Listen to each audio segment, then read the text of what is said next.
On January 13, 2011, a cargo ship named the MT Emerald submitted a bill to the Nigerian government.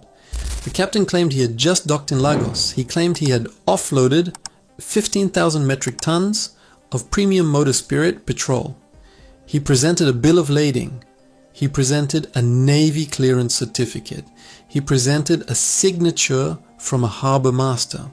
Based on these documents, the Central Bank of Nigeria paid the fuel importer 1.5 billion naira as a subsidy claim. There was just one problem. At the exact moment the captain claimed to be unloading fuel in Lagos, satellite tracking data from Lloyd's List Intelligence showed the ship was nowhere near Nigeria. The ship was 3,000 miles away, docked in the port of Rotterdam.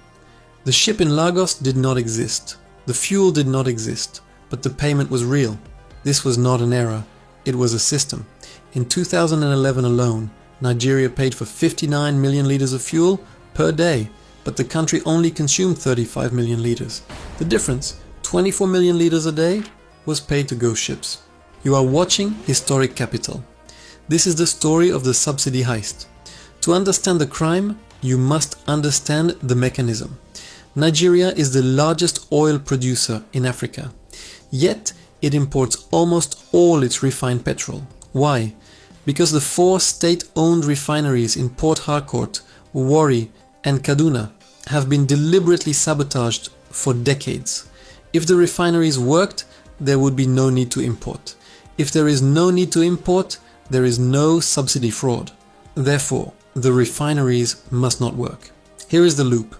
1. The government fixes the price of petrol at the pump, for example, 65 naira in 2011.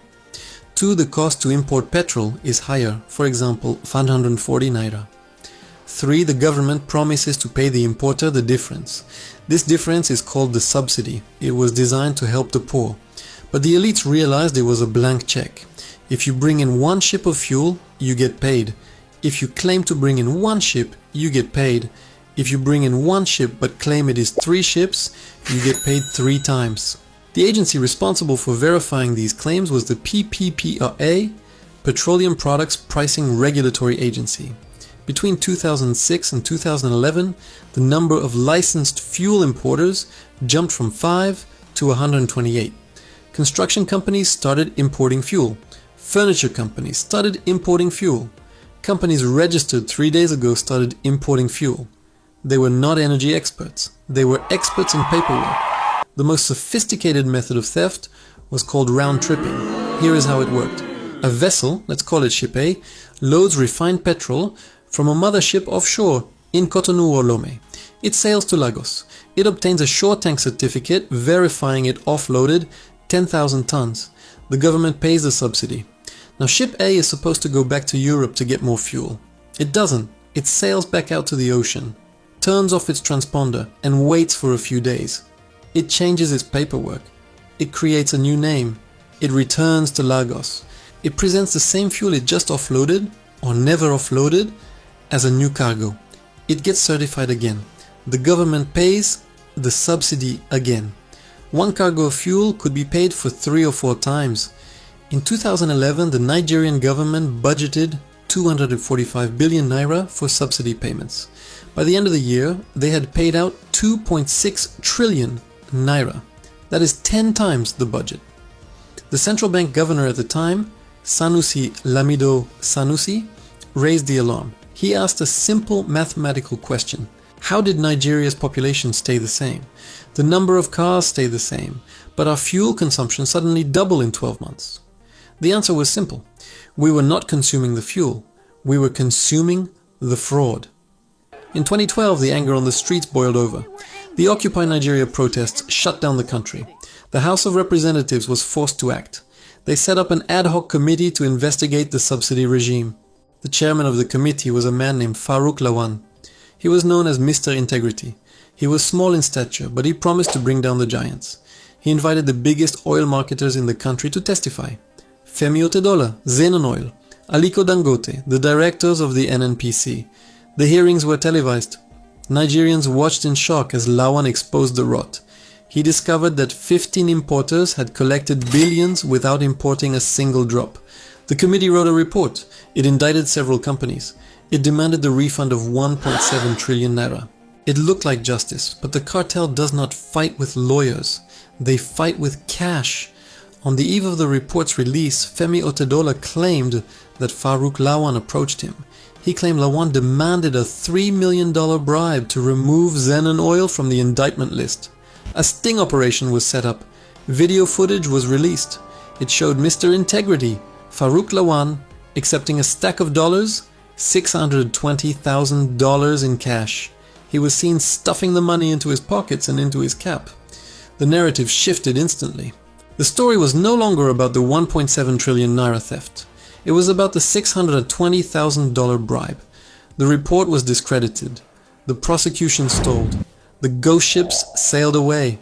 Farouk Lawan eventually went to prison. But the architects of the ghost ship system, they kept their licenses. The private importers were greedy. But the biggest thief was the government itself. Enter the NNPC, Nigerian National Petroleum Corporation. The NNPC is the only company in the world that loses money selling oil. How? Through a system called DSDP, direct sale, direct purchase. Since the refineries don't work, NNPC allocates crude oil to foreign traders, like Trafigura or Vitol. In exchange, these traders are supposed to bring back refined petrol. It is a barter system. Crude oil goes out, petrol comes in. But who checks the math? If you send out $100 million worth of crude, you should get $100 million worth of petrol, minus fees. But audit reports consistently showed that the value of petrol returning was far less than the crude leaving. Billions of dollars vanished in the swap.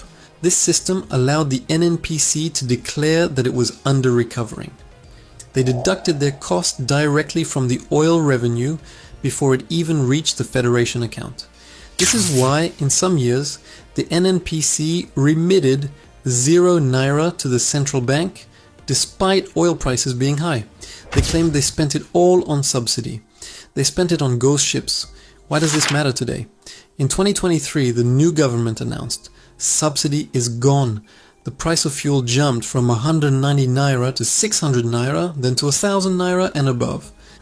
And Nigerians were told they had to suffer because the subsidy was unsustainable. And it was unsustainable. You cannot spend 90% of your revenue servicing a fraud. But here is the tragedy. The people paying the price today are not the people who stole the money. The mechanic in Ibadan paying 900 naira for a liter is paying for the ghost ships of 2011. The market woman in Kano paying triple for transport is paying for the mansions in Maitama built with subsidy loot. The removal of the subsidy exposed the nakedness of the economy. Without the artificial cushion, inflation destroyed the naira. But notice one thing. No asset recovery was launched against the subsidy thieves of 2012. The 1.7 trillion naira, worth $10 billion at the time, was never recovered. That money is now sitting in the London real estate market we discussed in our last video. It is sitting in the Dubai high-rises. The debt stayed in Nigeria. The capital fled abroad. The ghost ship scandal is the perfect example of the Nigerian paradox. The country is rich in resources, but the state is captured by a criminal enterprise. The subsidy was not an economic policy. It was a distribution mechanism for the elite. It was how they shared the national cake. They didn't need to drill oil. They didn't need to build factories. They just needed a printer, a fake bill of lading, and a friend at the PPPRA. The refineries in Port Harcourt are still being turned around. Billions are spent on their maintenance every year. They produce nothing. Because if they produce, the ghost ships cannot sail. This is not incompetence. This is strategy. This investigation into the oil sector connects directly to the banking sector and the real estate sector.